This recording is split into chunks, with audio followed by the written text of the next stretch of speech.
This is as close to outer space as I'm gonna get.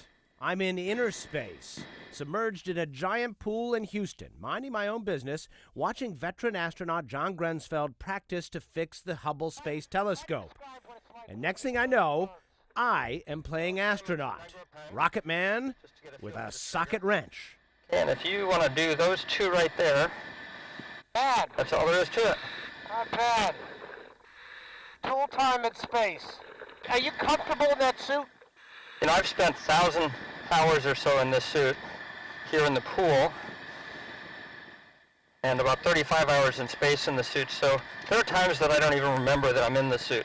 I have a fantastic office here at the Neutral Buoyancy Laboratory. I guess the good news or the bad news is I have to wear a suit. Fortunately, no tie. I'm the first reporter that's had a chance to do this, to go underwater and watch the astronauts as they get ready for a space mission.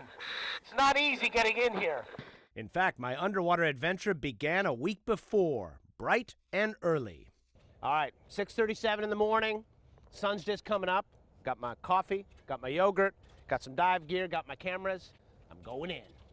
I had to take a class. Make sure you use solubility coefficient. As the pressure increases, absorption increases. You know, there's a reason I ended up in TV. And pass a tough test. You go to 97, so you easily pass it. You actually would be. I think you did do a curve for me. But But that was just for starters. I had to swim 8 lengths in less than 10 minutes, cross half the pool underwater on one breath, and tread water for another 10 minutes. How was it? No problem at all. What was And the that worst part? The worst part was when I thought I was going to inhale half this pool. And then there was all the scuba checkouts. This was the first time I used a full face mask that allowed me to speak. Astronauts always say they get paid for the training, right? The space flight is free. Well, there's a lot of training. No, it's pretty rigorous. Fast forward 1 week We have a guest diver today, Miles O'Brien from CNN. to the pre-dive briefing on my big day. So the idea is for me to just stay down there for the full 3 hours with you as opposed to surfacing? Okay. All right, to space I go. Here I go. Grunsfeld has already logged 2 repair missions to the Space Telescope, but on this day he was practicing the mother of all Hubble honeydews, replacing the power supply on the failed advanced camera for surveys. How many times have you done this? This is about the probably 6th time I've done it. Okay, I just felt like I went in there, but it doesn't look like it came out. This is why we train. There we go.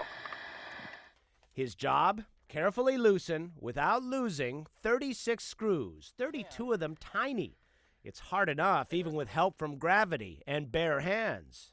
Try to describe what it's like working in those gloves.